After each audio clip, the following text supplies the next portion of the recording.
ওম, ও বান্দা কে কে ডাক দিচ্ছ, আমি তোমার কাছেই আছি।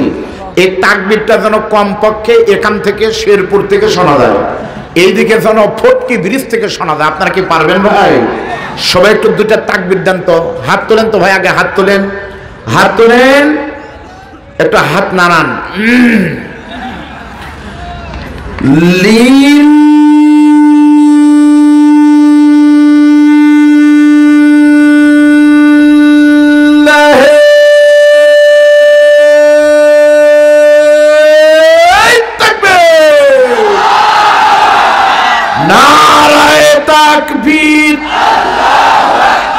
আল কোরআনের আলো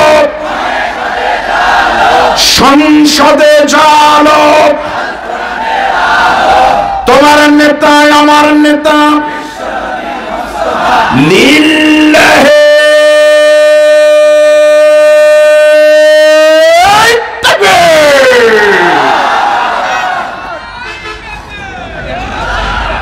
ঠিক আছে, মন খারাপ করলেন? আলহামদুলিল্লাহ। আমি আপনাদের সামনে যে আয়াত পড়লাম ওই আয়াত, তাহলে বলেন তো 1 নম্বর সাহাবীর নাম কি? আবু বকর। বলেন কে? 2 নম্বর কে? এমন যদি হতো আমার দেশের শাসক হতো, ওমরেরই মতো হতো, আবু বকরের মতো। বলেন সুবহানাল্লাহ। আল্লাহ নবীর জান্নাতি 2 নম্বর সাহাবীর নাম হলো হযরত ওমর। সেই ওমর যখন মদিনার ক্ষমতা আসলেন, বেশি দিন কিন্তু লাগে নাই। আল্লাহর কোরআন যে শুধুমাত্র 10 বছর রাষ্ট্র চালানোর কারণে আমার আল্লাহ খুশি হয়ে টুপিওয়ালা ওমরকে শুধুমাত্র মক্কা বা মদিনায় নয়, 10 বছরের ব্যবধানে আমার আল্লাহ তাআলা হযরত ওমরকে পুরো পৃথিবীর অর্ধজাহানের খলিফা বানিয়েছে। একটু কমাই দিতে পারেন তো ভাই, আওয়াজটা একটু কমাই দিতে পারেন। হযরত ওমর 10 বছরের ভিতরে অর্ধ পৃথিবীর খলিফা হয়েছে। সুবহানাল্লাহ। তাহলে বলেন তো এই টুপি মাথার দিয়ে যদি অর্ধ পৃথিবী মানে কি? অর্ধ পৃথিবী মানে বাংলাদেশের মতো 97টা রাষ্ট্র। তাহলে এই টুপি মাথার দিয়ে যদি 97টা রাষ্ট্র যদি শাসন টুপিওয়ালারা করতে পারে, ভালো মানুষ করতে পারে, তাহলে বাংলাদেশের এক এলাকা এমপি এক হুজুর টুপিওয়ালা হওয়ার পারবে না। আগে মানুষ বলতো যে হুজুরের নাই গতি তাই করবি ইমামতি, কিন্তু স্লোগান এখন চেঞ্জ। এখন হলো যে হুজুরের আছে গতি তাই করবি ইমামতি, আগামীতে তারাই হবে রাষ্ট্রপতি। বলেন কথা ঠিক না? আল্লাহ নবী বিশ্ব নবীর সাহাবী হযরত ওমর 10 বছরের ভিতরে যখন অর্ধ পৃথিবীর খলিফা হলেন, একদিন রাতের বেলা হযরত ওমর গবেষণা করে ইনকোয়ারি করে দেখতেছে, দেখি তো অর্ধ পৃথিবীর বাহিরে এখনো ইসলামের বিরুদ্ধে কোনো জালেম আছে নাকি। তদন্ত করে দেখে 2 জন রাষ্ট্রপতি এখনো নবীকে গালি দেয়, এখনো আল্লাহকে জাতা বলে গালি দেয়। এই 2 জন রাষ্ট্রপতির ভিতরে একজনের নাম হলো রোমের প্রেসিডেন্ট। আপনারা কিন্তু তার নাম জানেন কায়সার। রোমের প্রেসিডেন্ট কায়সার কিন্তু ছিল মারাত্মক খারাপ খ্রিস্টান, আর আরেকজনের নাম ছিল রোম আর পারস্যের খলিফা কিন্তু এরকম ছিল। আমিরুল মুমিনিন হযরত ওমর তখন রোমের প্রেসিডেন্ট কায়সারের কাছে চিঠি লিখলেন এইভাবে, ও রোমের প্রেসিডেন্ট কায়সার ভাই, আমি ওমর মুসলমান, তুমি খ্রিস্টান, তোমার সঙ্গে আমার কোনো দ্বিমত মারামারি নেই। এতদিন পর্যন্ত মুসলমানরা ছোট ছিল তাই তোমাকে কোনো বাধা দেয়নি, কিন্তু এখন তাকায় দেখো সারা পৃথিবীর অর্ধ জাহান জুড়ে কোরআনের আইন চালু হয়েছে। এখন যদি তুমি রোম দেশে থাকতে চাও ভাই, ইনিল হুকুমু ইল্লা লিল্লাহ, এখন তোমার নীতি হলো জমিন যার সৃষ্টি তার, আইন এবং বিধান চলবে সেই আল্লাহর। আমি ওমর তোমাকে মারবো না, তোমাকে ধরবো না, তোমাকে সময় দিলাম মাত্র 15 দিন। ধরেন এই সময়ের ভিতরে তুমি কায়সার যদি মুসলমান হতে পারো, আসলিম তাসলিম, তুমি মুসলমান হয়ে তুমি রাষ্ট্র চালাও, শর্ত তোমাকে মুসলমান হতে হবে। আর 2 নাম্বার হলো আইন চলতে হবে কোরআন দিয়ে। আমি তোমাকে সময় দিলাম মাত্র 15 দিন। এই 2 শর্ত যদি তুমি মেনে নিতে পারো, আমি ওমর বলতেছি তুমি ক্ষমতায় থাকো, আমার কোনো বাধা নেই, থাকো। তবে মুসলমানদের দেশে মাস্তানি করলে কোরআন দিয়ে চালান লাগবে রাষ্ট্র, আর মুসলমান হতে হবে। আপনারা বলেন তো জুলাই বিপ্লব যে শুরু হলো, আমি তো চিনি হয়েছে ভাইকে, আমি গতবার বিপ্লবকে ওই একই কথা ভাই, ওই একই ছিল। এই জামাত ইসলামের যারা ছিল তারাই রাতে ঘুম পাড়তে পারেনি, তার কত কষ্ট, তাদের কথা বলবো না। কিন্তু ছাত্র জনতা যারা রাজপথে বের হয়েছিল তারা কি ক্ষমতার জন্য বাড়াছিল? তারা বের হয়েছিল শুধু চাকরি চাই, মেধা দিয়ে, কোঠা নয়। তাচ্ছিল্য করে বলেছিল রাজাকারের বাচ্চারা কয় কি। আল্লাহর কলম তখন ঘুরে গেল, কি হলো? চাইলো অধিকার, হয়ে গেল রাজাকার। আল্লাহ বানালো সরকার, বিদায় নিল স্বৈরাচার। আফসোস করতেছে তার কিছু মুরিদ, এখনো করতেছে হাহাকার। জোরে বলেন কথা ঠিক না বেঠিক? এখনো যদি হাহাকার পার্টি থাকেন, আমি অনুরোধ করে বলবো রাতের বেলায় তওবা করে গোপনে এসে ইসলামের পথে চলে আসেন, আপনার জন্য এখনো দরজা খোলা আছে। ঠিক না বেঠিক? জোরে বলেন। কিন্তু মনে করেন না ওই যে গোপালগঞ্জে বলছে আসতেছে আমি চট করে, তোমরা আসো পট করে। এই জোশে শালার পাগলারা মিছিল করছিল কয়েকদিন, এমন পিটন দিচ্ছে। আমির হামজা বগুড়ার এক মাহফিল আইজুরা কলেজে 15 সেপ্টেম্বর বলল, এই মিছিলের পরে সেনাবাহিনী তো আর পুলিশ না, বিড়ি দিলে পারে সব মাপ, তাই কি? সেনাবাহিনীর পিটন আপনাদের বাড়ির কাছে ক্যান্টনমেন্ট জানেন, যা খায় পিটায় কিন্তু শোধ দেয় যখন পায়। পাছায় পিটন, সেনাবাহিনীর মায়ের কিন্তু কঠিন পিটন ভাই, মাজা থেকে পাছা পর্যন্ত ফাটায় দিছে। গোপালগঞ্জে ওই 15 দিন যেগুলো গাড়ি ঢাকা থেকে গোপালগঞ্জ থেকে ঢাকা গেছে, নিয়ম ছিল যদি কোনো মানুষ দাঁড়ায় থেকে ঢাকায় যায় তার ভাড়া হলো 1000, আর বসে গেলে ভাড়া হলো 300। বসে গেলে ভাড়া وداعيا إلى الله بإذنه وسراجا منيرا فقد قال الله تعالى في كلامه المجيد وفرقانه الحميد أعوذ بالله من সাউন্ড কমাই দেন, চনচন করে কে ভাই, কমাই দিতে বলেন। বিসমিল্লাহির রাহমানির রহিম আল্লাযীনা ইম্মাক্কান্নাহুম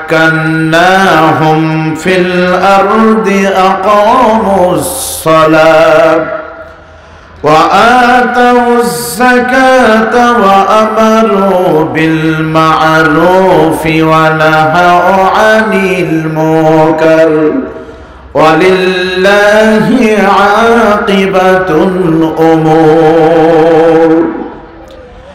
إن الله وملائكته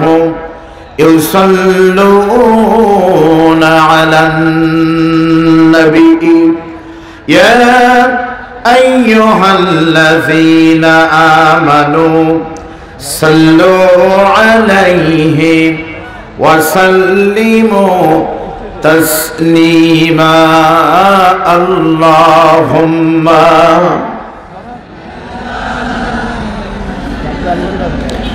مولانا محمد وعلى آل سيدنا মন যদি দিতে হয় নবীকে দিও, ভালো যদি বাসতে হয় নবীকে বাসো, নবীকে বাসো। তোমার কষ্ট যাতনা যিনি সইতে পারেন না, আহা ওই নবীজির পরে সবাই দরুদ পড়িও। মন যদি দিতে হয় নবীকে দিও, কালিমা লা ইলাহা ইল্লাল্লাহ জোরে লা ইলাহা, আসেন বলেন লা ইলাহা। ভাইজান যারা বাহিরে ঘুরতেছেন আপনাদের অবগতির জন্য জানানো দরকার, আপনারা জানেন এটা একটি ঈশ্বরের সব মাহফিল, তাই না? বক্তা একের পর এক যাচ্ছে আসতেছে, আপনারা বহু কষ্ট করে বসে আছেন। কমিটির পক্ষ থেকে জানানো হয়েছে একটু পর আপনাদের জন্য খাবারের ব্যবস্থা আছে, তাকে জাতা খাওয়া, মহিষ খাওয়া, মহিষের ঘাটি।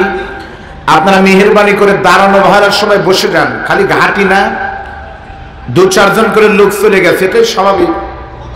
কারণ এখন তো তারিখই পরিবর্তন হয়ে গেছে, এখন কিন্তু 21 তারিখ আর নাই, 22 তারিখ হয়ে গেছে, তাহলে শিফট চেঞ্জ হয়ে গেছে।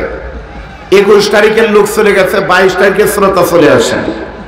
আসেন আর বলেন লা ইলাহা যেখানে বসে আছেন 1 ইঞ্চি জায়গা যদি সামনে আসেন, ইনশাআল্লাহ এইটুকুন জায়গা জাহান্নাম থেকে জান্নাতের দিকে আগে আসবেন। আল্লাহ, তাহাজ্জুদের সময় যারা এই একটা অনুরোধ শুনবে, আল্লাহ তুমি তাদেরকে একটাবার হলো মদিনায় কবুল করে নিও। বিশ্বাস করেন আজকের দোয়া কবুল হবে, রজব মাসের দোয়া আল্লাহ ফেরত দেবে না। আসেন বলেন লা ইলাহা, অনুরোধ করে বলতেছি ফাঁকা জায়গা রাখেন না, বিরাট সর্বনাশ হবে, শয়তান বসে আছে ওখানে। আসেন লা ইলাহা, যার দিলে আসের আল্লাহর ভয়, যার মনে আসের আল্লাহর ভয়, আল্লাহ আল্লাহ সব সময়। আহার নিদ্রা ভালো লাগে না এই দুনিয়া, ভালো লাগে না, ভালো লাগে শুধু ইল্লাল্লাহ, লা ইলাহা লা ইলাহা লা ইলাহা ইল্লাল্লাহু মুহাম্মাদুর রাসূলুল্লাহ। সকলেই মহব্বত নিয়ে বলেন সাল্লাল্লাহু আলাইহি ওয়াসাল্লাম। পৃথিবীর মানচিত্রে 2 শতাধিকের মতো স্বাধীন দেশের মাঝে ছোট্ট একটি দেশ, কয়েক লক্ষ মসজিদ, লক্ষ লক্ষ মাদ্রাসা দিয়ে সাজানো আমার আপনার প্রিয় মাতৃভূমি, লাল ও সবুজের পতাকাতে মোড়ানো বাংলাদেশের উত্তর জনপদের অন্যতম প্রাচীনতম বৃহত্তম একটি জেলার নাম হলো আপনাদের বগুড়া। বগুড়া জেলার সম্রাট শাহজাহানের স্মৃতি বিজড়িত ঐতিহ্যবাহী শাহজাহানপুর উপজেলাধীন আজকের এই বামুনিয়া 9 মাইল দারুল উলুম দাখিল মাদ্রাসা মাঠে 59তম বার্ষিকী বিরাট তাফসিরুল কোরআন মাহফিল ইসালে সব। আজকের মানুষের প্রিয় বক্তা, আমাদের সকলের প্রিয় মাওলানা মোহাম্মদ রুহুল আমিন যুক্তিবাদী কথা বলেছেন একটু আগে। মুফতি মাওলানা সালমান ফারসি এই মুহূর্তে আমার সামনে বসে কোরআন পাগল মুসলমান ভাইরা, পর্দার অন্তরের মা এবং বোনেরা, লাইভের মাধ্যমে সারা দেশ থেকে বাইরে থেকে যারা যুক্ত হয়েছেন, সবাইকে নিয়ে আল্লাহ পাকের দরবারে আমরা শুকর আদায় করি যে আল্লাহ তাআলা আমাদেরকে দীর্ঘদিন পরে এমন একটি খোলা ময়দানে এই মাঠে কোরআন শোনার জন্য কবুল করেছেন। তাহাজ্জুদের সময় আল্লাহ পাক আমাদের দয়া করে বসার সুযোগ দিয়েছেন। এতে করে আপনারা খুশি না বেজার? সবাই কি খুশি? কম না বেশি? তাহলে মুখে নিয়ে হাসি উঁচু করে কাল্লা জবান খুলে সকলে বলেন সুবহানাল্লাহ। দরুদ এবং সালাম পেশ করি নবীজির প্রতি। আমরা অন্তর থেকে সকলে বলি সাল্লাল্লাহু আলাইহি ওয়াসাল্লাম। আপনারা সবাই কেমন আছেন? আলহামদুলিল্লাহ। আরবিতে একটা প্রবাদ আছে, কুল্লু জাদিদিন লাযীযুন, প্রত্যেকটি নতুন জিনিস আকর্ষণীয় হয়, নতুন খাবার কিন্তু স্বাদও সেই রকম লাগে, তাই না? তা আমি আব্দুল বারী রশিদে আপনাদের সামনে নতুন না পুরাতন? শাহজাহানপুরে আমি অনেক মাহফিল করেছি। কয়েকদিন আগে মাহফিল করলাম বারানজুল মাদ্রাসা আমির হামজা ভাইয়ের সঙ্গে। গতবার আমার ভাই আপনাদের এলাকায় করলাম বি ব্লকে। শাহজাহানপুরে মাহফিল আগামীকালও আমার রয়েছে। বগুড়ার ঐতিহ্যবাহী কামিল মাদ্রাসা, জোড়া নাজমুল উলুম কামিল মাদ্রাসা, 3 দিন ব্যাপী মাহফিল। আগামীকাল প্রথম দিনের আমি প্রধান বক্তা আপনাদের দোয়ায়। এই এলাকায় নতুন আরেকটা সমস্যা হলো, ঢাকার বক্তার পরে আবার রুহুল আমিন যুক্তিবাদী শুরু করার পর বগুড়ার পরিচিত বক্তার ওয়াজের লোক কিছু লোক যাবে, এটাই খুব স্বাভাবিক। কারণ বাংলাদেশের সব জায়গায় দেশি জিনিসের দাম বেশি, একমাত্র ওয়াজের মাঠে দেশি বক্তার কদর কম। আপনারা হাট করেন কোন জায়গায়? দুবলাগাড়ি না? 9 মাইল বা দুবলাগাড়ি। দুবলাগাড়ি সেই ইউনুস চেয়ারম্যান, তাই তো? 2 বার ওয়াজ করেছিলাম আমি সেই সময়। তো বলেন তো 9 মাইল হাটে দুটাই কই, একটা চাষের কই আর একটা পাতারের কই। বলেন তো দুটাই যদি কই হয় দাম বেশি কার? আমার এই ভাই কিনলে পারে পাতারের কই কিন্তু কিনবে। দুটাই ডিম, একটা পোল্ট্রি মুরগির ডিম আর একটা দেশি মুরগির ডিম, বলেন তো দাম বেশি কার? সব জায়গায় দেশি জিনিসের দামও বেশি, কদর বেশি। আর মাহফিলে গেলে দেশি বক্তার কদর কম। ঢাকার বক্তা সালমান ফারসির পরে বগুড়ার বক্তার ওয়াজ আর চলবে না, আমি জানি। কিন্তু মনে রাখবেন, দেশি বিদেশি ঢাকা বগুড়া উৎস তো একটাই। আমি অনেকের কাছে নতুন, কিন্তু নতুন বলে কোনো কথা না। আপনারা বসেন, পচা শামুকে কিন্তু পা কাটে। কিন্তু আমি যদি জানতাম এরকম হবে, হয় দাঁত নিতাম, না হলে একটা কিছু করতাম। আমি কিন্তু একটা মাহফিল করে আসলাম নাটোরের সিংড়াতে, বিশাল আয়োজন। আমি এবং কুয়াকাটার হুজুর ছিলেন, বিরাট আয়োজন। সেখানে মাহফিল করে আর 10টা মিনিট যদি সময় পাইতাম, ওই মাদ্রাসার বিরাট একটা কালেকশন হতো। কিন্তু এইরকম যে হবে আমি কিন্তু তা বুঝিনি। এসে এখানে 2 ঘন্টা ঘুম পারলাম, আর শুনলাম। আপনারা যারা দাঁড়ায় আছেন, আপনারা কিন্তু বসবেন, না বসার পিছনে আপনাদের কোনো দোষ না। আপনারা দেখতেছেন, দেখি ওয়াজ শুরু হোক, যদি হুজুর ওয়াজ সাঁটাবার পারে তাহলে ঢুকবো, আর না হলে ঘাঁটি এসে খামু, তারপর যাবো।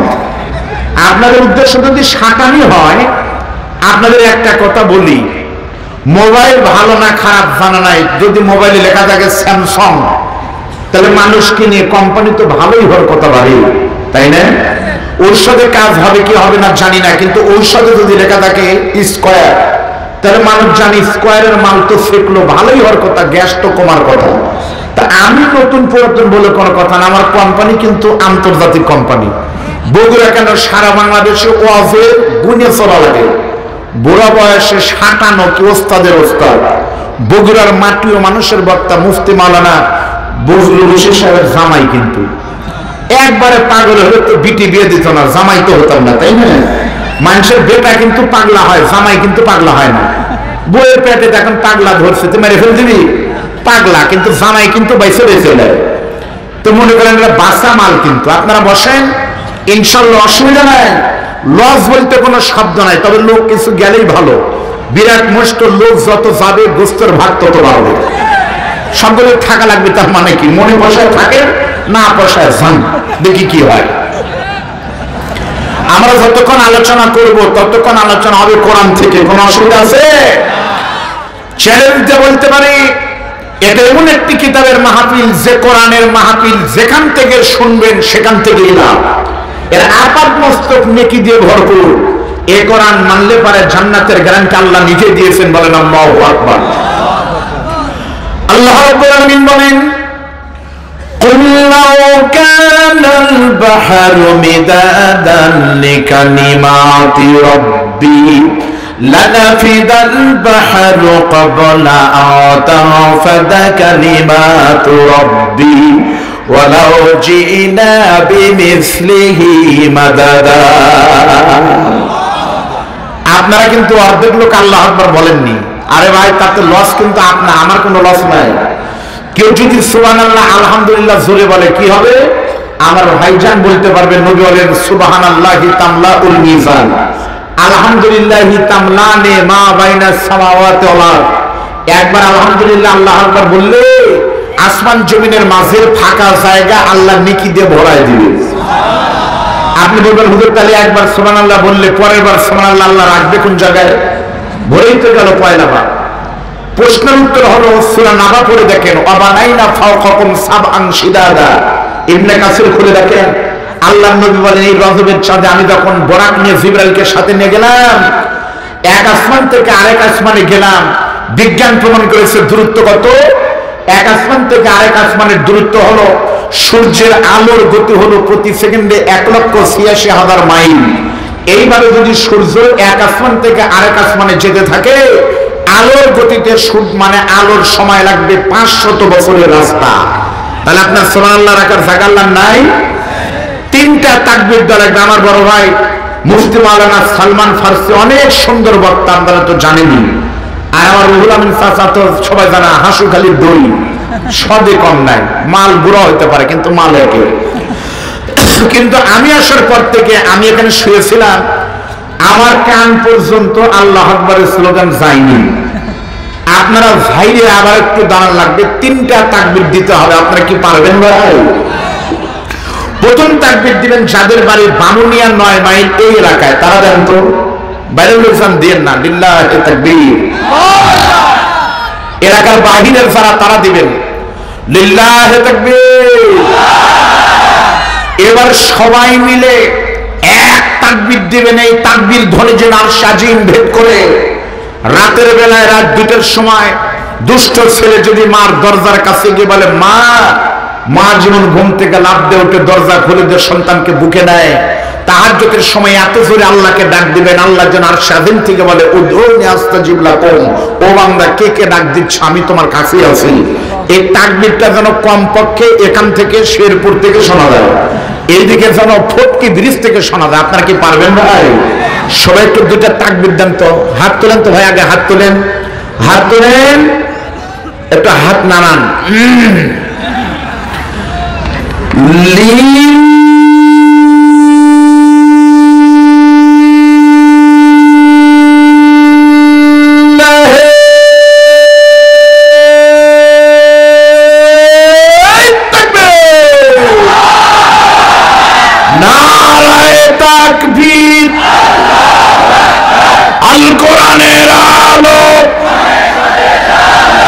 সংসদে জানো তোমার নেতা আমার নেতা লিল্লাহে তাকবীর। ঠিক আছে, মন খারাপ করলেন? আলহামদুলিল্লাহ। আমি আপনাদের সামনে যে আয়াত পড়লাম, ওই আয়াতের অর্থ কি? ওই আয়াতের অর্থ হলো 2 লাইন গান। গান গাইলে কি গুনাহ হবে? সব গান গাইলে গুনাহ কিন্তু হয় না। মতিউর রহমান মল্লিক, কবি ফররুখ আহমেদ, কবি কাজী নজরুল ইসলাম, আব্দুল আলী মরমী শিল্পী, তাদের গান মসজিদে গাইলেও গুনাহ হয়, মানে সব হয়। আর কিছু শিল্পী আছে যাদের গান পায়খানায় গাইলেও গুনাহ হয়, যেমন মমতাজের গান প্রধান বক্তা বলে গেল, গানই ছিল ফাইটে যায়। এই যে ফাইটে যায়, কি ফাটলো বোঝা গেল না। মমতাজের সেই ফাটা বোঝা গেল আগস্টের 5 তারিখে জালিমের কপাল ফাটা। জোরে বলেন কথা ঠিক করে। তা আমরা একটা গান গাবো, সেই গান হলো সমাধান। বলুন, সমাধান চাও যদি জীবনে মরণে, ফিরে চাও খুঁজে নাও চোখ রাখো কোরআনে। সমাধান এ বাণী সকলের নয়, শুধু আলেমের, যারাই মেনে নিবে ফল পাবে কোরআনের। ঘরে বলো কিবা রাষ্ট্রে বলো, অশান্তি দূর করে শান্তি আনে। সমাধান সমাধান চাও যদি জীবনে মরণে, ফিরে চাও খুঁজে নাও চোখ রাখো কোরআনে। জয় বলেন মারহাবা। সেই কোরআন থেকে আমি আপনাদের সামনে সূরা হজের 41 নম্বর আয়াত পড়েছি। খুবই কম সময়, আমার হাতে সময় কম, কারণ আমি নিজে এখানে এসে খাওয়া দাওয়া করেছি, রান্না বান্না একবারে পরন্ত বিকেলে। অল্প সময় পরে আমরা যাব সেদিকে। আমাকে কিছুক্ষণ কথা বলার সুযোগ আপনারা দিবেন তো? আচ্ছা, আল্লাহ পাক বলতেছেন, আল্লাযীনা ইম্মাক্কান্নাহুম ফিল আরদি আকামুস সালাত। তারা তো ওই সকল ব্যক্তি যাদেরকে আমি আল্লাহ তাআলা শক্তি সামর্থ্য দিলে, বুঝবেন, যাদেরকে আমি শক্তি দিলে তারা নামাজ কায়েম করে, যাকাত ভিত্তিক অর্থ ব্যবস্থা চালু করে, সৎ কাজে আদেশ দেয়, অন্যায় থেকে বাধা দেয়। এই যেখানে যে বললো আল্লাহ তাদেরকে আমি শক্তি দিলে, সামর্থ্য দিলে। আচ্ছা বলেন তো, এই শক্তি মানে কি গায়ের শক্তি, লাঠের শক্তি? প্রত্যেকটি মুফাসসির একমত, এই শক্তি মানে হলো রাষ্ট্র শক্তি। জোরে বলেন সুবহানাল্লাহ। রাষ্ট্র শক্তি ছাড়া নামাজ কায়েম কখনো সম্ভব, রাষ্ট্র শক্তি ছাড়া যাকাত ভিত্তিক অর্থ ব্যবস্থা সম্ভব না, রাষ্ট্র শক্তি ছাড়া সৎ কাজে আদেশ, অন্যায় বাধা কখনো হবে। আচ্ছা আমার সাথে একটু কথা বলেন তো ভাই, 59 বছর হলে মাহফিল হচ্ছে, মাঝখানে কয়েক বছর মনে হয়নি না? বছর হয় কত বছর ছিল? 7 বছর হয় না। আরে তাহলে 59 বছরে যদি 5 জন করে মানুষ এলাকায় নামাজি হতো, ফজরের জামাত পড়তো, তাহলে আপনাদের এলাকায় ফজরের জামাত কিন্তু ভরে যাওয়ার কথা ছিল, ঠিক না?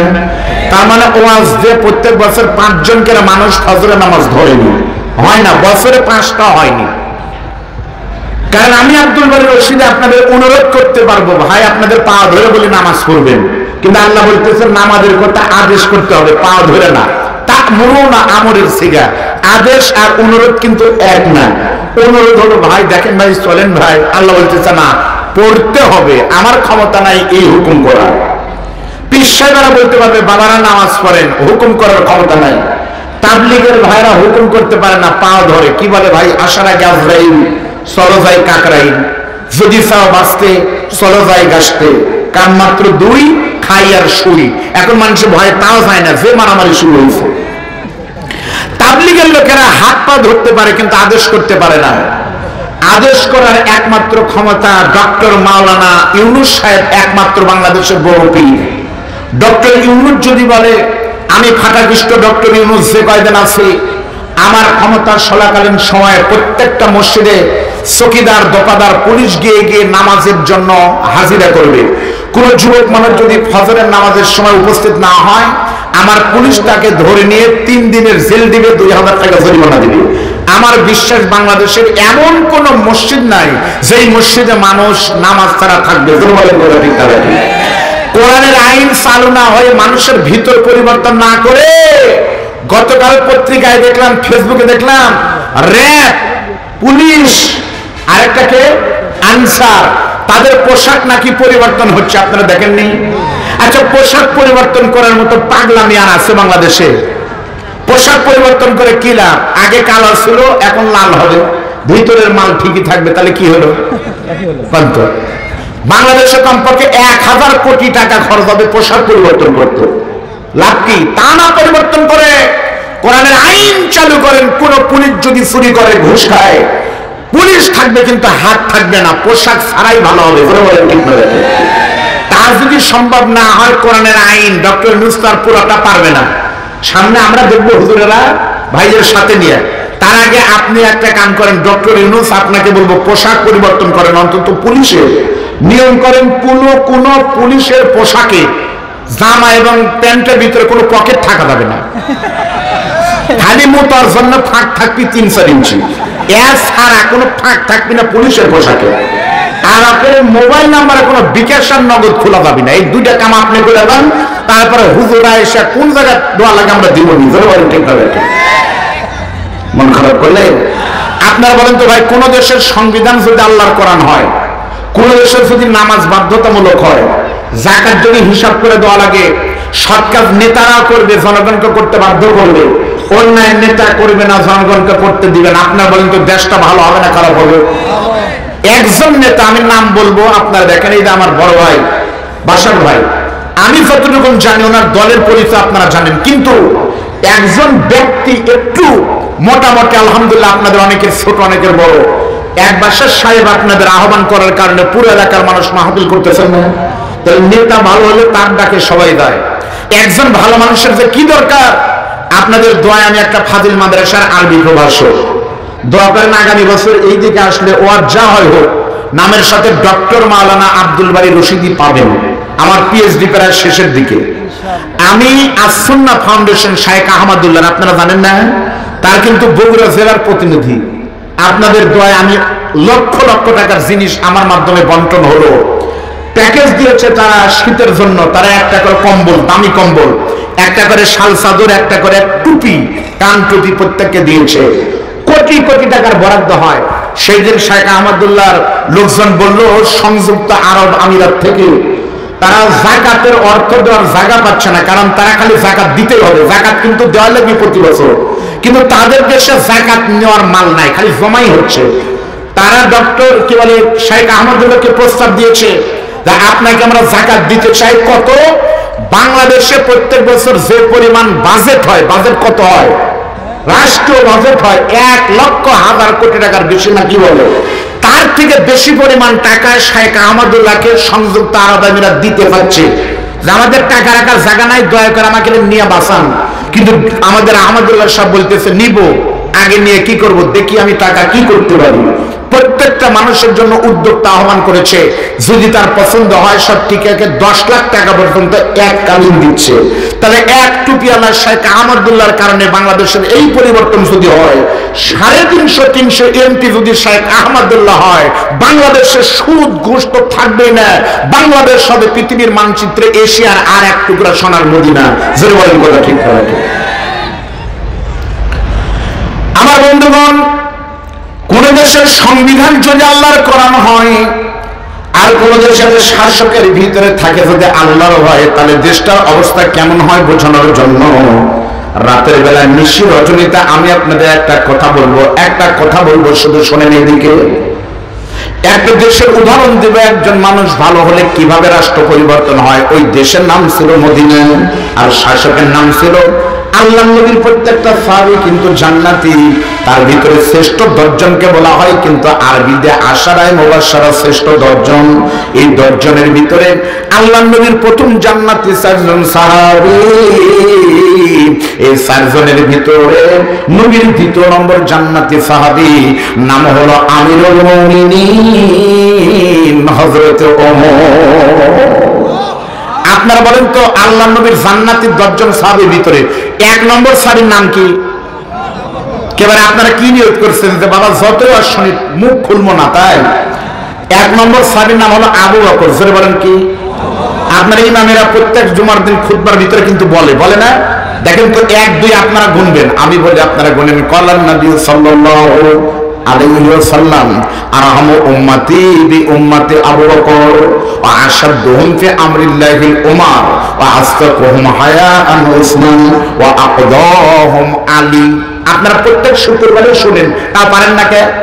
না পারার কারণ 3টা। পয়লা হলো আরবি বুঝি না, 2 নম্বর হলো ওই টাইমে আমরা আসি না, আর 3 নম্বর আইলে পারে ঘুম পারি। আমি নিজে দেখছি, আমি এজন্য জুমার মসজিদে মুখস্থ খুতবা পড়ি। আমার মসজিদের প্রধান মানে অতিথি থাকবে 31শে জানুয়ারি আপনাদের মাহফিল।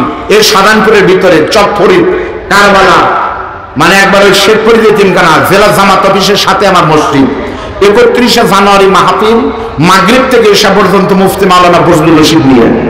মাগরিব এশার পর থেকে কবির বিন সামাদ ঠিকানা টিভির এই হ্যালো জানেন না, এশার পর থেকে 10টা পর্যন্ত আমি, আমার পরে বক্তব্য দিবেন আন্তর্জাতিক বক্তা মাওলানা মাহফুজুর রহমান দিনাজপুরি, তারপরে তাবারক তো আছে, আর মাঝখানে আপনাদের এই সেমিনার আমার বড় ভাই আপনাদের সন্তান অতিথি থাকবে।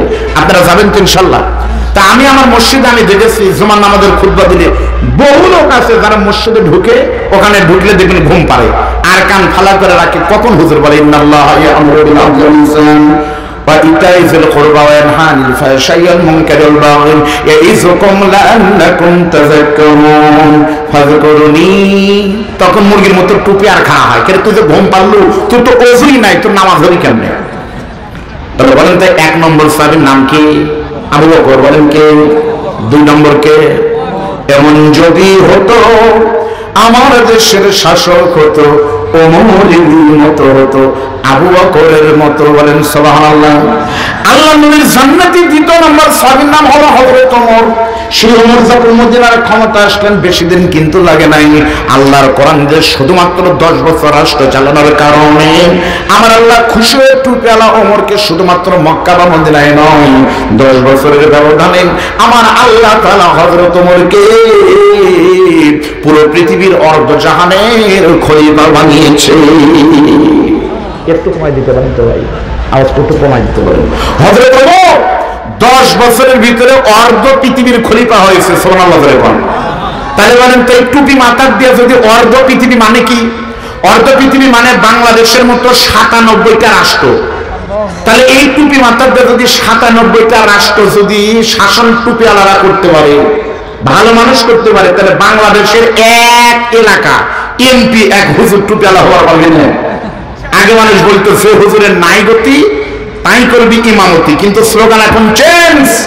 এখন হলো যে হুজুরের আছে গতি তাই করবি ইমামতি, আগামীতে তারাই হবে রাষ্ট্রপতি। বলেন কথা ঠিক না? আল্লাহ নবী বিশ্বনবীর সাহাবী হযরত ওমর 10 বছরের ভিতরে যখন অর্ধ পৃথিবীর খলিফা হলেন, একজন রাতের বেলা হযরত ওমর গবেষণা করে ইনকোয়ারি করে দেখতেছে, দেখি তো অর্ধ পৃথিবীর বাহিরে এখনো ইসলামের বিরুদ্ধে কোনো জালেম আছে নাকি। তদন্ত করে দেখে 2 জন রাষ্ট্রপতি এখনো নবীকে গালি দেয়, এখনো আল্লাহকে জাতা বলে গালি দেয়। এই 2 জন রাষ্ট্রপতির ভিতরে একজনের নাম হলো রোমের প্রেসিডেন্ট। আপনারা কিন্তু তার নাম জানেন কায়সার। রোমের প্রেসিডেন্ট কায়সার কিন্তু ছিল মারাত্মক খারাপ খ্রিস্টান, আর আরেকজনের নাম ছিল রোম আর পারস্যের খলিফা কিন্তু এরকম ছিল। আমিরুল মুমিনিন হযরত ওমর তখন রোমের প্রেসিডেন্ট কায়সারের কাছে চিঠি লিখলেন এইভাবে, ও রোমের প্রেসিডেন্ট কায়সার ভাই, আমি ওমর মুসলমান, তুমি খ্রিস্টান, তোমার সঙ্গে আমার কোনো দ্বিমত মারামারি নেই।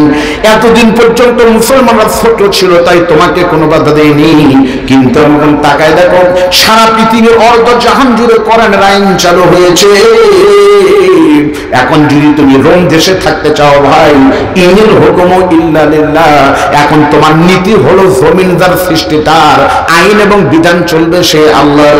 আমি ওমর তোমাকে মারবো না, তোমাকে ধরবো না, তোমাকে সময় দিলাম মাত্র 15 দিন ধরেন। এই সময়ের ভিতরে তুমি কায়সার যদি মুসলমান হতে পারো, আসলিম তাসলিম, তুমি মুসলমান হয়ে তুমি রাষ্ট্র চালাও, শর্ত তোমাকে মুসলমান হতে হবে। আর 2 নম্বর হলো আইন চলতে হবে কোরআন দিয়ে। আমি তোমাকে সময় দিলাম মাত্র 15 দিন। এই 2 শর্ত যদি তুমি মেনে নিতে পারো, আমি ওমর বলতেছি তুমি ক্ষমতায় থাকো, আমার কোনো বাধা নেই, থাকো। তবে মুসলমানদের দেশে মাস্তানি করলে কোরআন দিয়ে চালান লাগবে রাষ্ট্র, আর মুসলমান হতে হবে। আপনারা বলেন তো জুলাই বিপ্লব যে শুরু হলো, আমি তো চিনি হয়েছে ভাইকে, আমি গতবার বিপ্লবকে ওই একই কথা ভাই, ওই একই ছিল। এই জামাত ইসলামের যারা ছিল তারা রাতে ঘুম পাড়তে পারেনি, তার কত কষ্ট, তাদের কথা বলবো না। কিন্তু ছাত্র জনতা যারা রাজপথে বের হয়েছিল, তারা কি ক্ষমতার জন্য বাড়াছিল? তারা বের হয়েছিল শুধু চাকরি চাই, মেধা দিয়ে, কোঠা নয়। তাচ্ছিল্য করে বলেছিল রাজাকারের বাচ্চারা কয় কি, আল্লাহর কলম তখন ঘুরে গেল। কি হলো? চাইলো অধিকার, হয়ে গেল রাজাকার, আল্লাহ বানালো সরকার, বিদায় নিল স্বৈরাচার। আফসোস করতেছে তার কিছু মুরিদ, এখনো করতেছে হাহাকার। জোরে বলেন কথা ঠিক হবে ঠিক? এখনো যদি হাহাকার পার্টি থাকেন, আমি অনুরোধ করে বলবো রাতের বেলায় তওবা করে গোপনে এসে ইসলামের পথে চলে আসেন, আপনার জন্য এখনো দরজা খোলা আছে। ঠিক না ঠিক করে বলেন? কিন্তু মনে করেন না ওই যে গোপালগঞ্জে বলছে আসতেছে আমি চট করে, তোমরা আসো পট করে। এই জোশের শালা পাগলারা মিছিল করছিল কয়েকদিন, এমন পিটন দিচ্ছে। আমির হামজা বগুড়ার এক মাহফিল আইজুরা কলেজে 15 সেপ্টেম্বর বললো এই মিছিলের পরে সেনাবাহিনী তো আর পুলিশ না, বিড়ি দিলে পারে সব মাপ, তাই কি? সেনাবাহিনীর পিটন আপনাদের বাড়ির কাছে ক্যান্টনমেন্ট জানেন, যা খায় পিটায় কিন্তু শোধ দেয় যখন পায়। পাছায় পিটন, সেনাবাহিনীর মায়ের কিন্তু কঠিন পিটন ভাই, মাজা থেকে পাছা পর্যন্ত ফাটায় দিছে। গোপালগঞ্জে ওই 15 দিন যেগুলো গাড়ি ঢাকা থেকে গোপালগঞ্জ থেকে ঢাকা গেছে, নিয়ম ছিল যদি কোনো মানুষ দাঁড়ায় থেকে ঢাকায় যায় তার ভাড়া হলো 1000, আর বসে গেলে ভাড়া হলো 300। বসে গেলে ভাড়া 300, দাঁড়ায় 1000। ওই তো যারা পাছায় মারি খাচ্ছে তারা কিন্তু বসবার পারছে না, বসলে আরো ঝাঁকি বেশি লাগে, অতএব খাড়ায় থেকে যায়, অতএব ভাড়া 3 গুণ দেয়। মন খারাপ করতেছেন? হ্যাঁ ভাড়া বাড়াই দিয়েছিল। আমি তখন চিঠি লিখলাম, কায়সার ভাই তুমি মুসলমান হও, আমার কোনো আফসোস নাই। কায়সার তখন চিঠিখানা পাওয়ার পরে মধুর বোতলে চমক দিয়ে বলে, ওমর রে তুমি কি মনে করেছো ওমর, তুমি শুধু কায়সারের নাম শুনেছো কিন্তু ক্ষমতা জানো? আমরা বর্তমান পৃথিবীর কিন্তু পরাক্রমশালী, সেই রকম প্রভাবশালী। তুমি ওমর আমাকে আলটিমেটাম দিচ্ছ 15 দিন, কিন্তু আমি কায়সারের সিদ্ধান্ত নিয়েছি মাত্র 7 দিনের ভিতরে তুমি ওমর যদি সবাইকে নিয়ে মুসলমান থেকে খ্রিস্টান না হও, আর কোরআন বাদ দাও, বাইবেল পড়া শুরু না করো, 7 দিন পর কিন্তু খেলা হবে। পৃথিবীতে হয় খ্রিস্টান থাকবে, না হয় মুসলমানেরা থাকবে। ওরা আমাদের আলটিমেটাম দিল 7 দিন খ্রিস্টান হওয়ার জন্য। হযরত ওমর তখন সাহাবীদেরকে বলতেছে আপনারা এখন কি করবেন?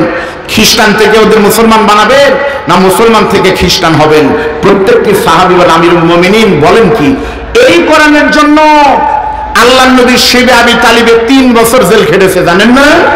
বাংলাদেশের নির্যাতিত নেতারা অনেক, কিন্তু জেলখানায় তাদেরকে 2 মুষ্টি খাবার কিন্তু দিয়েছে। আর আল্লাহর নবীর জেলখানা আবু জেল কোনো খাবার ঢুকতে দেয়নি। এটা কি সত্য না? কোরআনের আয়াত দিয়ে প্রমাণিত।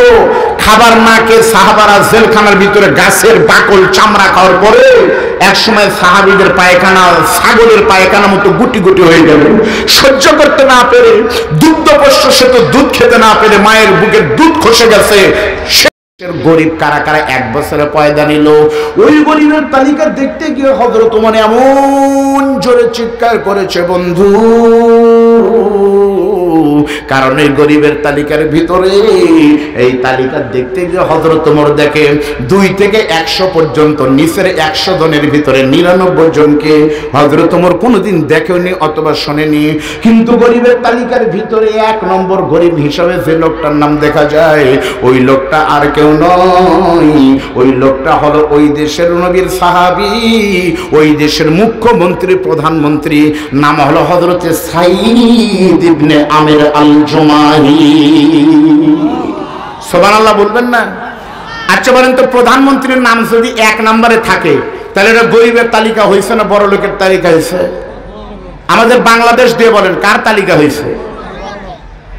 দেখেন কোরআন কি পারে।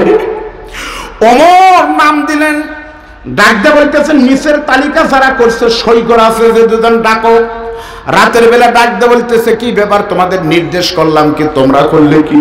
2 জন সেনাবাহিনী কাদের বলে আমিরুল মুমিনিন, ওয়াল্লাহি আল্লাহর কসম করে বলতেছি আমরা ওই দেশে তদন্ত করে দেখেছি সব থেকে কম দামি পোশাক পরে ওই লোকটা, তার নাম হলো খলিফা। সব থেকে কম দামি বাজার করে, তার নাম হলো সাঈদ ইবনে আমির। তাহলে লোকটা গরিব হলে আমাদের লিখতে সমস্যা কি? আমরা দেখেছি লোকটা সত্যি গরিব। হযরত ওমর তখন বুঝতে পারলেন পরস্পরের সংস্পর্শে কিন্তু কোনো মানুষ যদি সংস্পর্শে আসে, ওই মানুষটা এমনিতেই মাটি থেকে আতর হয়ে যায়।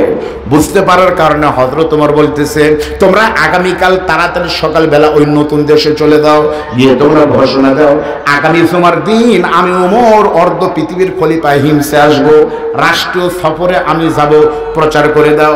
এই খবর যখন নতুন রাষ্ট্রের অলিত গলিতে পৌঁছে গেছে, আগামী জুমার দিন অর্ধ পৃথিবীর খলিফা টুপিওয়ালা ওমর আসবে আমাদের দেশে রাষ্ট্রীয় সফরে। আপনারা বলেন তো ভাই, অর্ধ পৃথিবীর খলিফা ওমর যদি আসে তাহলে দেশের ভিতরে লোক কম হবে না বেশি হবে? জোরে কান আপনারা। আমার মতো আব্দুল বারী গুনাহগার, বাসার ভাই যদি জানতো আমার মতো মানে গুনাহগার কেউ নাই, আমাকে কিন্তু কোনোদিন পোস্টারে নাম দিত না। জানেনি, আল্লাহ জানেনি জন্য আপনারা নাম দিয়েছেন।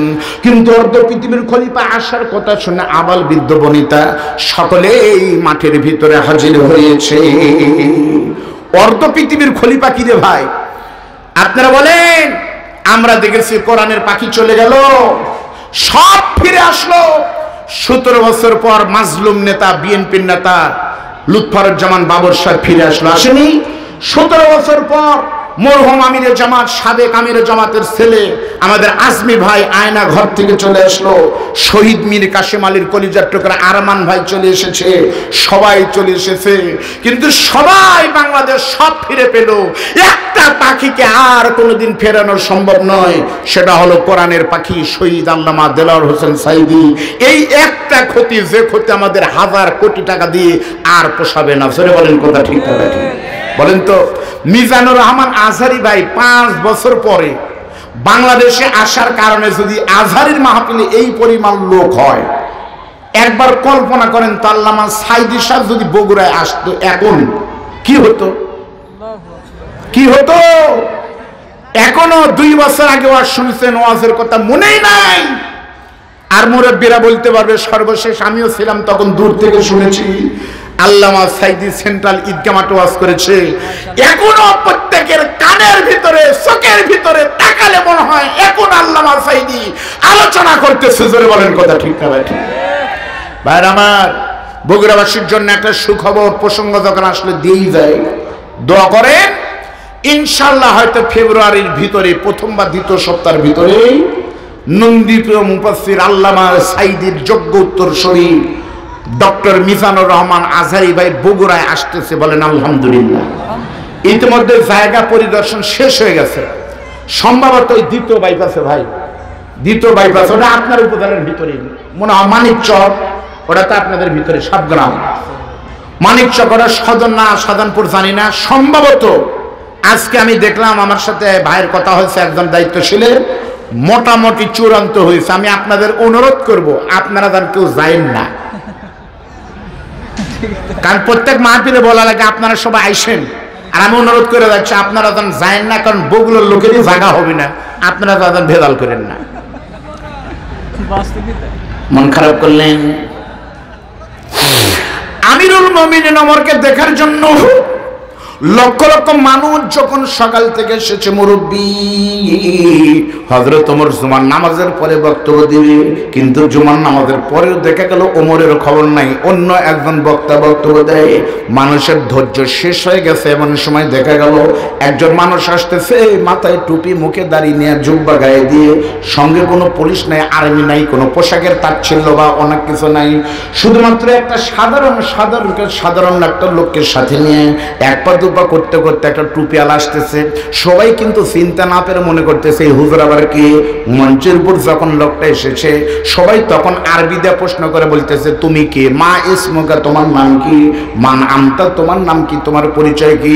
ওই লোকটা পরিচয় গোপন করে এসে বলতেছে, হিমচার যুবকেরা রে, শুনে নাও, বহু দূর থেকে আমি আল্লাহর বান্দা মুসাফির অবস্থায় এসেছি বাবা, তোমাদের কাছে কিছুক্ষণ একটু দোয়া নিতে চাই, তোমরা কি আমাকে কথা বলার সুযোগ দিবে? চিন্তা না পেরে সবাই বলতেছে, কোনো লোকের কোনো চান্স নাই, ওমর ছাড়া, হযরত ওমর ছাড়া কারো বক্তব্য আমরা শুনবো না, দেওয়ার দরকার নাই। ওই লোকটা অবস্থা বেগতিক দেখে সামনে দাঁড়িয়ে বলতেছে, যুবকেরা রে, পরিচয় না জানার জন্য তোমরা বসার পর্যন্ত কথা বলার সুযোগ দিবে না। তবে শোনো, যেই ওমরের জন্য তোমরা পঙ্গপালের মতো তাকিয়ে আছো, আমি হলাম সেই ওমর। যখন বলছে আমি হলাম সেই ওমর, সমস্ত মানুষ তখন হাউমাউ করে বলে কি, অর্ধ পৃথিবীর খলিফা তো সব পুরাতন জামা গায়ে দিয়ে আছে, বলেন আল্লাহু আকবার। চেহারার ভিতরে কোনো রাজত্ব ভাব নাই, রাজার কোনো ভাব নাই, গোলামের ভাব, মনে হচ্ছে শাসক নাই বরং সেবকের ভাব। হযরত ওমর তখন বলতেছে, আমি বক্তব্য দিব। সবাই বলতেছে, হুজুর আপনার হাত পা ধরে আপনার সারা দিন বলেন তো হুজুর। হযরত ওমর বলতেছে, অতক্ষণ না, কথা পরে বলবো, তার আগে আমি একটু তদন্ত করব, ইনকোয়ারি করব। এই যে আমার ডান পাশে যে লোকটা বসে আছে, তার নাম কি তোমরা জানো? সবাই বলতেছে, তার নাম হলো সাইদ ইবনে আমির, আমাদের দেশের মুখ্যমন্ত্রী, মনে নাই? হযরত ওমর বলতেছে, বাবা বলো তো এই লোকটা কেমন?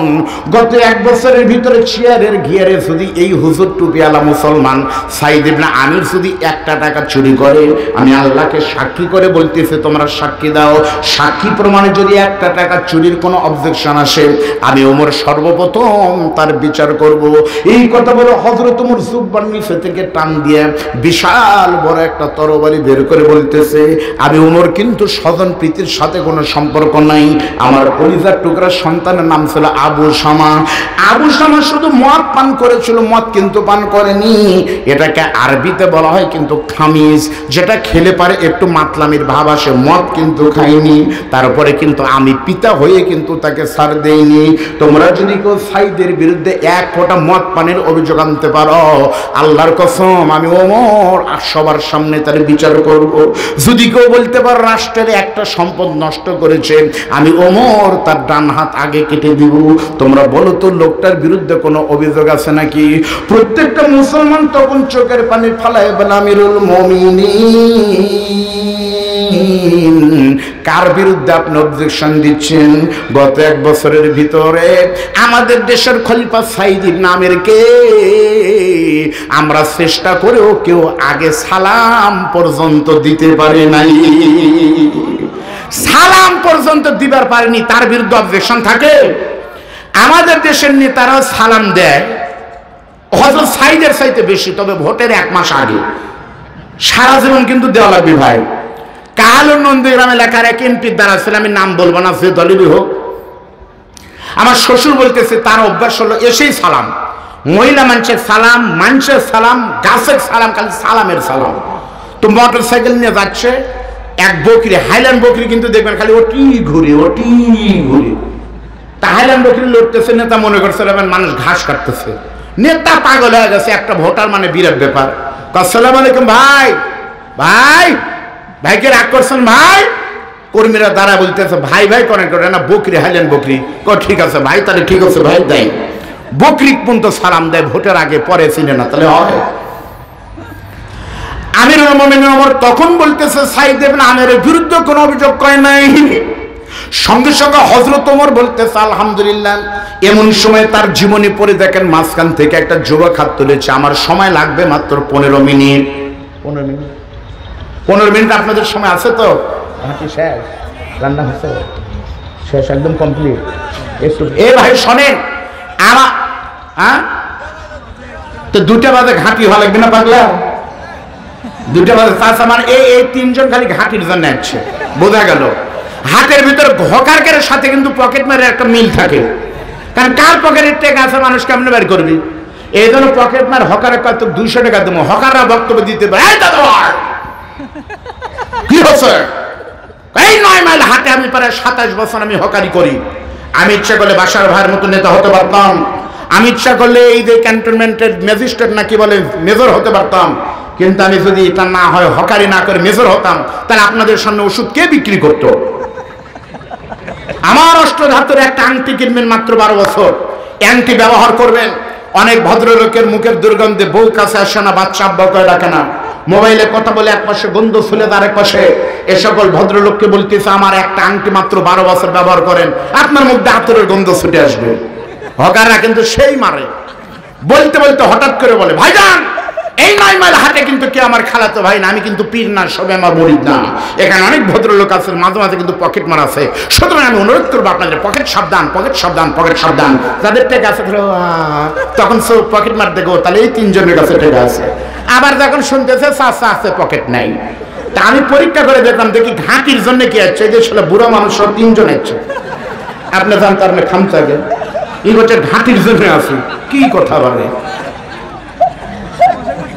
ঘাঁটি হতে আর 15 মিনিট লাগবে, তাহলে আপনারা বলেন কেউ খাবে কেউ খাবে না, তা হবে? কারণ ইসলামের সব মানে কি ঘাঁটি চুক্তি ওয়াজ, আর 15 মিনিট কি আছে, অসুবিধা আছে? লিল্লাহি তাকবীর। আমিরুল মুমিনিন ওমর তখন বলে লোকটা কেমন শোনেন, 2 মিনিট একটু নজর দেন। সবাই তখন বলতেছে লোকটা অনেক ভালো। এমন সময় মাঝখান থেকে একটা যুবক বলে আমিরুল মুমিনিন, ওই আল্লাহর কসম করে বলতেছে হযরত ওমর, সবাই বলতেছে তার বিরুদ্ধে কোনো অভিযোগ আমাদের নাই, কিন্তু আমরা তদন্ত করে আমি যুবক খেয়াল করে দেখেছি আমাদের খলিফা সাইদ ইবনে আমিরের বিরুদ্ধে রাষ্ট্রবিরোধী কোরআন বিরোধী 4টা অপরাধ আছে। ধরে বলেন কয়টি? হযরত ওমর বলতেছে কও কি? একটা যুবক বলতেছে হুজুর আমার কাছে দলিল আছে, সাইদ ইবনে আমিরের বিরুদ্ধে আমার কাছে অভিযোগ আছে 4টি। অভিযোগগুলো একটু শুনে তারপর মনোজাত করেন। প্রথম নম্বর অভিযোগ হলো আমাদের দেশের খলিফা সাইদ ইবনে আমির প্রত্যেকদিন অফিসে আসে, কোনো দিন তার অফিসে আসে অ্যাবসেন্স নাই, বাকি নাই। কিন্তু আমি খেয়াল করে দেখেছি আমাদের দেশের খলিফা সাইদ ইবনে আমির প্রতিদিন অফিসে আসে, কিন্তু প্রতিদিন তার আসতে দেরি হয়। 1 নম্বর অভিযোগ হলো অফিসে আসতে দেরি হয়, বুঝেননি? ভালো করে শোনেন। 2 নম্বর অভিযোগ হলো আমাদের দেশের আমাদের খলিফা সাইদ ইবনে আমির এই দেশের সবথেকে বড় মসজিদ যেমন বাইতুল মুকাররম জাতীয় মসজিদে আমাদের খলিফা সাইদ ইবনে আমির জুমার নামাজের খুতবা দেয়। খলিফা সকলের আগে মসজিদে আসে, সকলের পিছনে চলে যায়। কিন্তু আমি খেয়াল করে দেখেছি মাসে যদি 4টা জুমা হয়, সমস্ত জুমায় সাইদ ইবনে আমির সবার আগে ঢোকে, কিন্তু প্রত্যেক আরবি মাসের শেষের জুমার দিন আমাদের খলিফা সাইদ ইবনে আমির মসজিদে আসে না, জুমার নামাজও পড়ায় না। আমাদের জানতে ইচ্ছা করে মাসে একদিন আমাদের রাষ্ট্রপতি জুমা না পড়ায় থাকে কোন জায়গায়? তখন সবে বলতেছে হয় এবারে, তাই তো মাসে 1 জুমায় তো উনি থাকে না। 2 নম্বর বিচার হলো মাসে 1 জুমায় উনি মসজিদে আসে না। 3 নম্বর অভিযোগ হলো আমিরুল মুমিনিন আমাদের খলিফা সাইদ ইবনে আমিরকে আমরা দেখেছি দিনের বেলায় মানুষের ভিতরে মানুষের নেতা হয়ে কাজ করে, কিন্তু রাতের বেলায় সাইদ ইবনে আমিরের দরজায় গিয়ে কেউ যদি ডাকাডাকি করে, মরে গেল কিন্তু সাইদ ইবনে আমির দরজা খোলে না। ওনার বাড়িতে কি এমন অনৈতিক কাজ চলে, রাতের বেলায় কেন দরজা খোলে না? 3 নম্বর বিচার হলো রাতের বেলায় খলিফা দরজা খোলে না। আর 4র্থ নম্বর অভিযোগ আরো মারাত্মক, আমাদের দেশের খলিফাকে আমি যুবক খেয়াল করে দেখেছি উনি অফিসে এসে যখন কাজকর্ম করতে থাকে মাঝে মাঝে বেহুশ হয়ে মিরকির ব্যায়ামের রোগীর মতো চোখ ধরপড় করতে করতে খাটের উপরে চেয়ারের উপরে পড়ে যায়। আমার জানতে ইচ্ছা করে উনি কি করে, না কি নেশা করে, না কি করে, কেন মাঝে মাঝে বেহুশ হয়ে পড়ে যায় আমরা জানতে চাই। অভিযোগ কিন্তু 4টি। প্রথম নম্বর হলো আমাদের খলিফা অফিসে আসে দেরি করে। হযরত ওমর তখন বলতেছে কারণ কি? সাইদের নামে তখন কাদের বলে আমিরুল মুমিনিন, সত্যি আমার ভাই সত্য বলেছে, আমি কেন দেরি করে আসি জানেন? প্রত্যেকদিন দেরি করে আমি ইচ্ছা করে কিন্তু আসেনি, আমার প্রত্যেকদিন দেরি হওয়ার পিছনে মারাত্মক একটা কারণ আছে। আলেমরা কিন্তু বুঝতেছে কারণটা কি। কারণ আমি জানি কারণ বলার সময় কিন্তু আমার আজকে হবে না, শুধু কারণগুলো শোনেন, উত্তর আরেকদিন শুনবেন। দ্বিতীয় নম্বর অভিযোগ, কেন আমি রাতের বেলায় দরজা খুলিনি। এই অভিযোগ যদি আপনি জানতেন কেন খুলি না, আপনি ওমরও কিন্তু দরজা খুলতেন না। কেন খুলি না তার পিছনে কারণ আছে। 3 নম্বর, মাসে কেন এক জুমায় আমি নামাজ পড়াতে পারি না, এমনি এমনি নয়, তার পিছনে কিন্তু মারাত্মক একটা কারণ আছে। 4র্থ নম্বর, কেন আমি রাতের বেলায় কি বলে মাঝে মাঝে বেহুশ হয়ে চলে যাই, এর পিছনে লোমহর্ষক গগন বিদারী একটা দুঃখের ঘটনা আছে। এই 4টা কারণ যদি আমি বলতে যাই, আমার বিশ্বাস 2 মিনিট করে বললেও কিন্তু 8 মিনিট সময় দরকার। আমি কিন্তু সেদিকে যাবার দরকার নাই, আপনারা পরে শুনবেন। কিন্তু আমার বিশ্বাস আজকের মাহফিলে 3 নম্বর মানে প্রধান বক্তা যিনি ওয়াজ করেছেন, ভাই আমার ফার্সি ভাই, আগে আমার রুহুল আমিন চাচা ওয়াজ করেছে, আমার জানা নাই, আমি দেখেছি আমার মানে কি বলে সালমান ফার্সি ভাই মহিলাদের নিয়ে কোনো কথা মনে হয় বলেনি, বলছে আমার কানে আসেনি, বলছে না রুহুল আমিন চাচা তাও বলেনি। চাচা বাটাম ফাটাইতেই টাইম পায় না, কখন মেয়েদের ওয়াজ করবি। তাহলে 3টা বক্তার 2 জনে কিন্তু বলেনি। আমি যদি না বলি তাহলে মা বোনদের কি খালি ঘাঁটি। এই জন্য মা বোনদের বলবো, মা তোমরা সেই মা, এই শাহজাহানপুরের মহিলারা কিন্তু সেই মা যারা আল্লামা সাইদের কথা শুনে চাঁদে সাইদে দেখে গেছে। বগুড়ার সারিয়াকান্দি সোনাতলার পুরুষ মানুষ বের হতে পারেনি, শাহজাহানপুরের মহিলা কিন্তু এখনো কোরআনের জন্য জীবন দিতে প্রস্তুত। তোমাদের আমি ওয়াজ করব না, মাত্র একটা হাদিস বলি।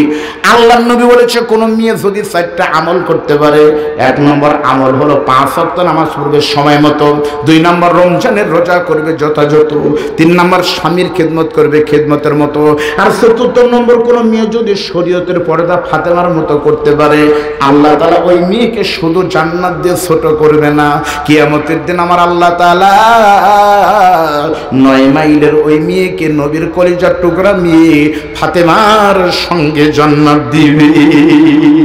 প্রশ্ন হলো ফাতেমাকে, আপনারা বলবেন ফাতেমা হলো নবীর মেয়ে, আরো পরিচয় ফাতেমা হলো আলীর স্ত্রী, আরেক পরিচয় ফাতেমা হলো হযরত হুসাইনের মা, আরেকটা পরিচয় হাদিসে আছে ওয়া ফাতিমাতু সাইয়্যিদাতু নিসাই আহলিল জান্নাহ, ফাতেমা হলো জান্নাতের নেত্রী।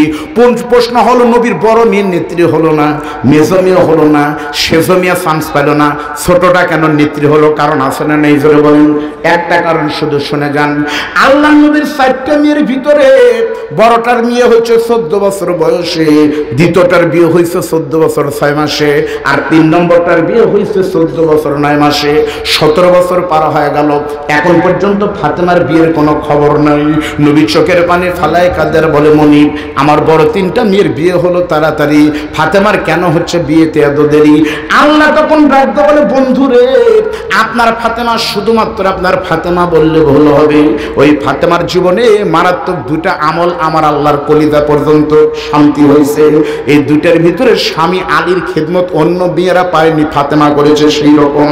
আর 2 নম্বর, পর্দার মতো পর্দা মানার কারণে ফাতেমার বিয়ের ঘটকের দায়িত্ব কারো হাতে আমি দেইনি, ফাতেমার ঘটকের দায়িত্ব আমি আল্লাহ নিজেই গ্রহণ করেছি। আর মৃত্যুর পরে ফাতেমাকে জান্নাতের নেত্রী বানাবো। এই আজকের মাহফিল 9 বছর না 7 বছর হয়নি, 7 বছর না হতে মাইকালার কোনো লস হয়নি, আমি আব্দুল বারী রশিদের কোনো লস হয়নি, আপনাদেরও কিছু লস হয়নি। আল্লাহর কসম বিরাট লস হয়েছে এই গ্রামে যারা মাটির নিচে আছে তাদের।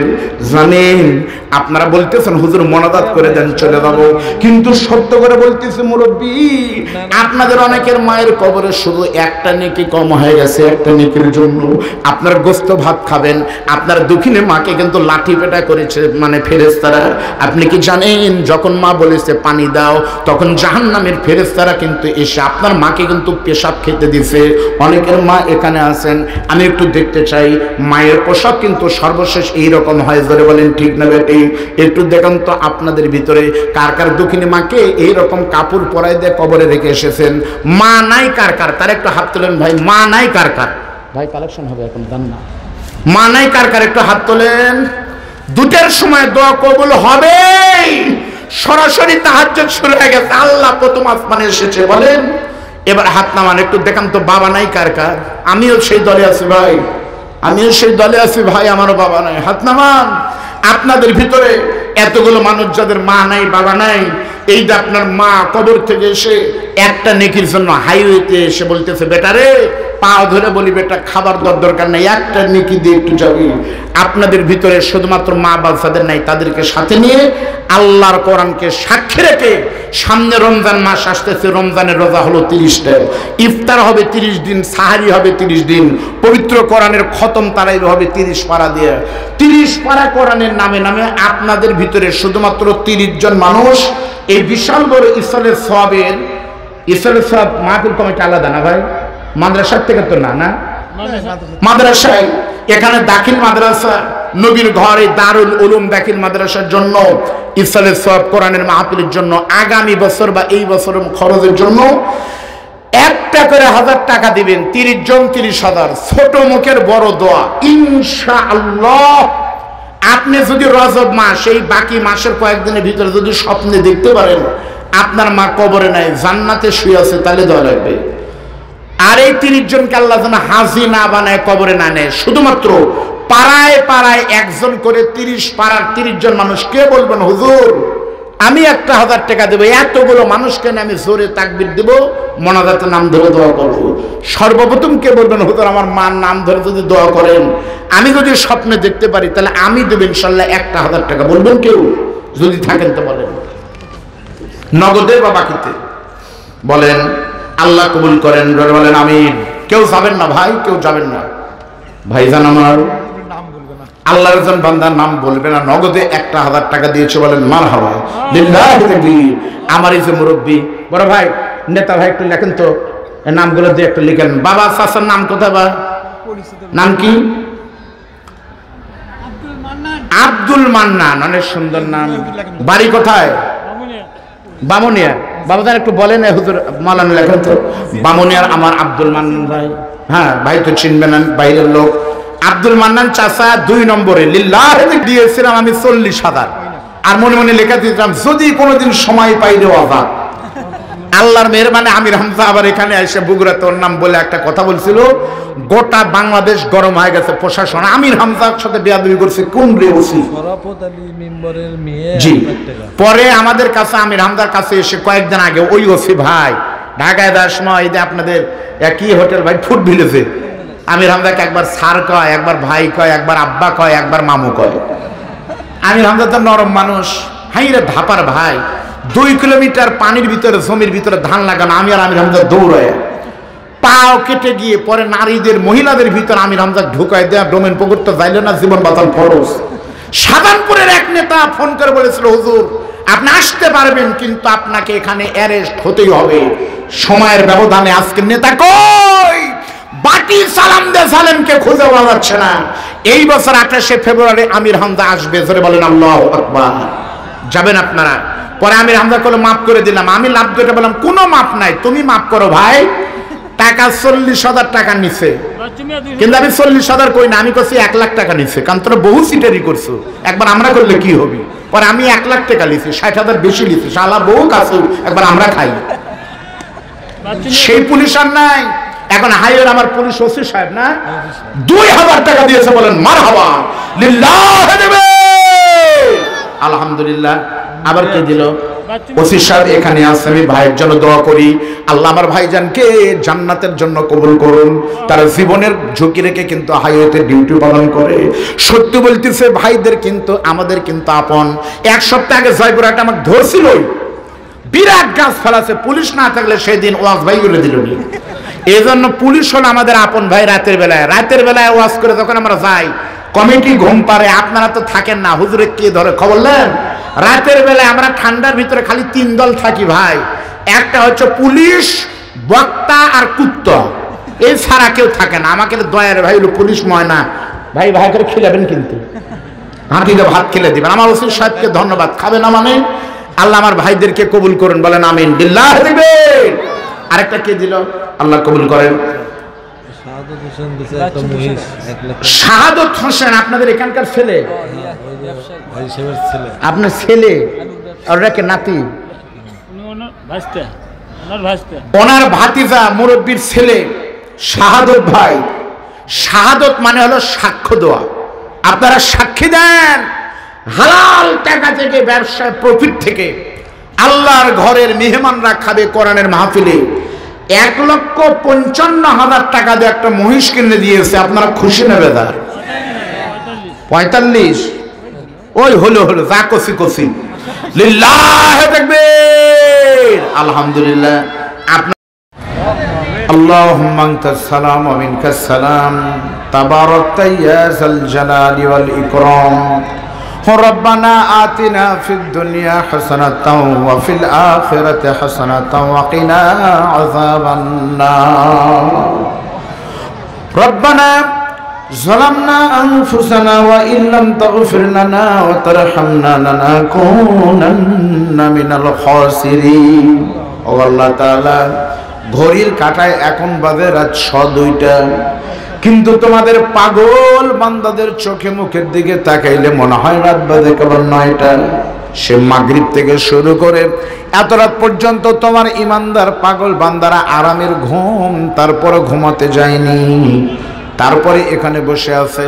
তাদের বিশ্বাস হলো আখিরি মনাজাতে দোয়া হবে, সেই দোয়া হয়তো কবুল হবে। অমনি এতগুলো মানুষকে নিয়ে আমরা এমন একটা দরবারে হাত তুলেছি আল্লাহ,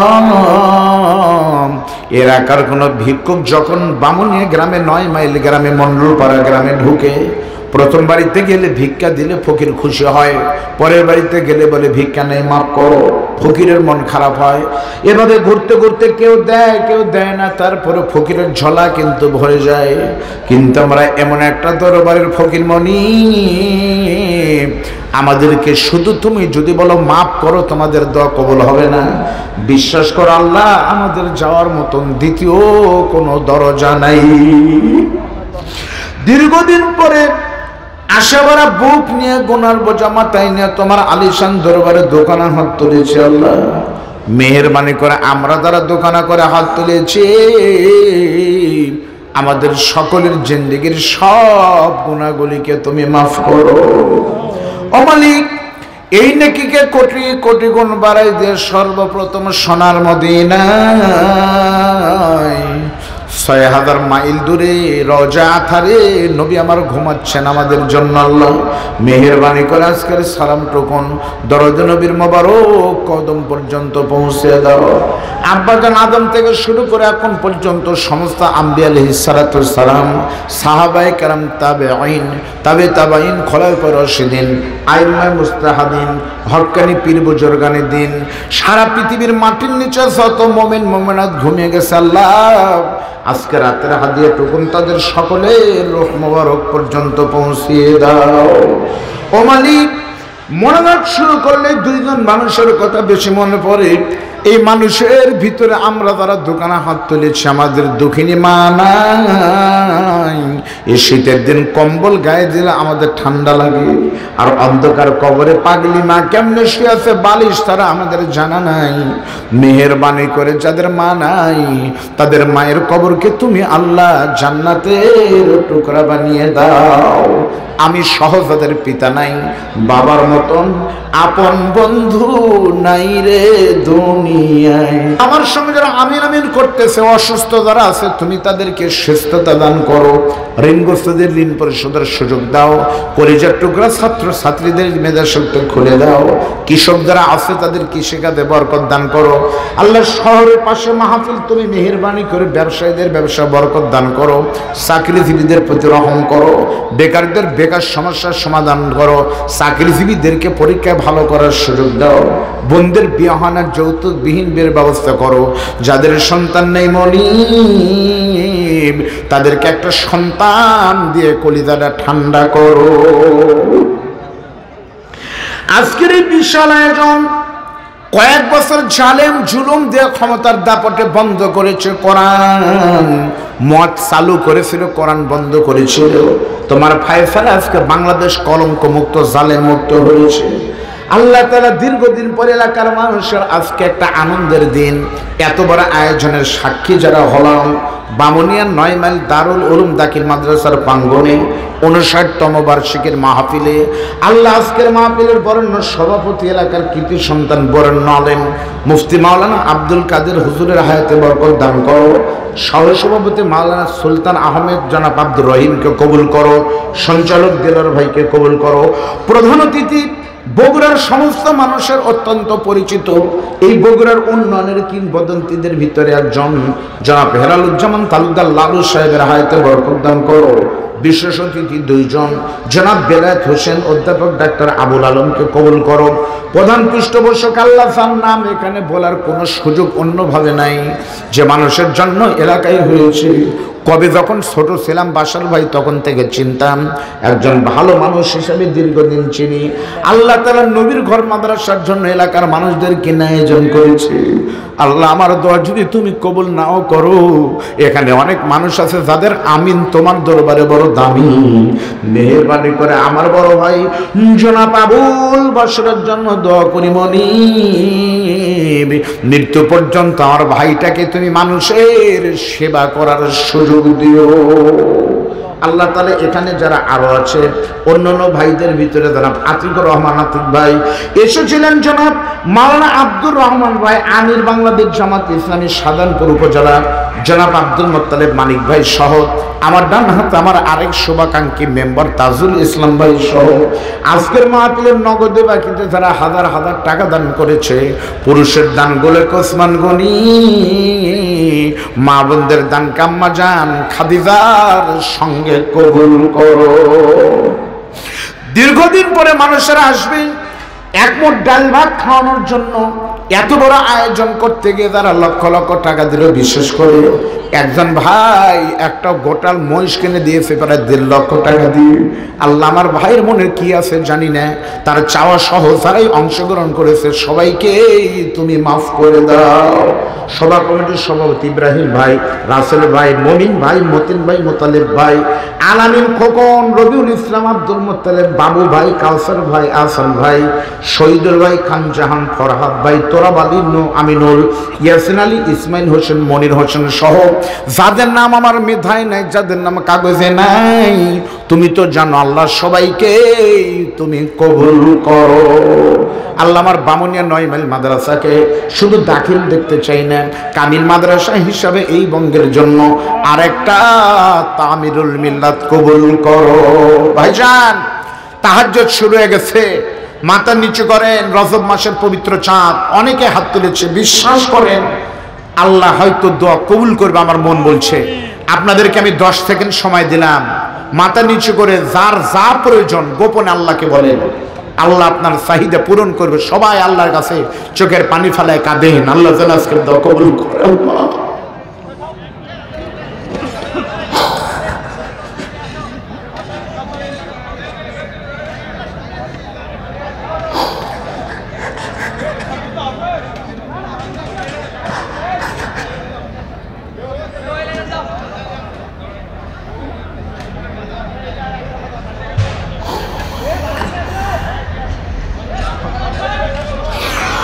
অমনি আমি নিজেও জানি না আমার ডান পাশে ভাই আমার কি চাইলো, বাম পাশে আমার ছোট ভাই মাওলানা আরিফুল কি চাইছে আমার জানা নাই, কিন্তু কোন দেশের কোন গাছের কোন পাতা কয় সেকেন্ডে করে তুমি তাও যদি জানো, আজকের মাহফিলে যারা দুখানা হাত তুলে মাথা নিচু করে চাইছে আল্লাহ তাদের সমস্ত চাওয়াকে তোমার দরবারে কবুল করো। এই মাদ্রাসার মাহফিলকে তুমি কিয়ামত পর্যন্ত কবুল করো। এই মাদ্রাসা থেকে বড় বড় আলেম বের হওয়ার সুযোগ দিও। কোরআনের পাখি আল্লামা সাইদির মতো আলেম তুমি কবুল করো। আল্লাহ বাংলাদেশের জন্য যারা জীবন দিয়েছে, নতুন স্বাধীনতার সূর্য উদিত হয়েছে, যুবক মানুষ শহীদ মুগ্ধ, রক্ত দিয়েছে, পানি দিয়েছে মানুষের মুখে তুলে দিয়ে, রক্ত দিয়ে আল্লাহ তাআলা জীবন দিয়েছে আমাদের জন্য। শহীদ আবু সাইদ ভাই সহ যারা দ্বিতীয় স্বাধীনতার জীবন দিয়েছে আল্লাহ তাদের প্রত্যেকে তুমি শাহাদাতের মর্যাদা দান করো। রব্বির হামহুমা, সকলে একটু বলেন রব্বির হামহুমা কামা রব্বায়ানি সগীরা। আল্লাহুম্মা বারিক লানা ফি রাজাব ওয়া শাবান ওয়া বাল্লিগনা রমাদান আল্লাহুম্মা ইন্নাকা আফুন কারীম তুহিব্বুল আফওয়া ফা'ফু আন্নি। সর্বশেষ এই দোয়া পড়ে শেষ করতেছি মনিব, যেদিন আমাদের মৃত্যু হবে রমজান মাসে তুমি মরণ দিও, হজে না নিয়ে মদিনা জিয়ারত না করে তুমি আমাদেরকে কবরে নিও না। যখন মৃত্যু হবে, আজরাইল যখন সামনে দাঁড়াবে, তোমার নবীর চেহারা দেখতে দেখতে আমাদের শেষ নিঃশ্বাস বের করে দিও। আর মৃত্যুর সময় আমাদের সকলের জবানে কালিমা নসিব করে দিও। আল্লাহু আকবার, আল্লাহু আকবার, লা ইলাহা ইল্লাল্লাহ, আল্লাহু আকবার, আল্লাহু আকবার, ওয়ালিল্লাহিল হামদ। সুবহান রাব্বিকা রাব্বিল ইজ্জাতি আম্মা ইয়াসিফুন ওয়া সালামুন আলাল মুরসালিন। আমিন আমিন। ওয়া আরহামনা মাআহুম বিরহমাতিকা ইয়া আরহামার রাহিমিন। আসসালামু আলাইকুম ওয়া রাহমাতুল্লাহি ওয়া বারাকাতুহু। সবাই ভদ্রচিত্তভাবে বসে থাকবেন।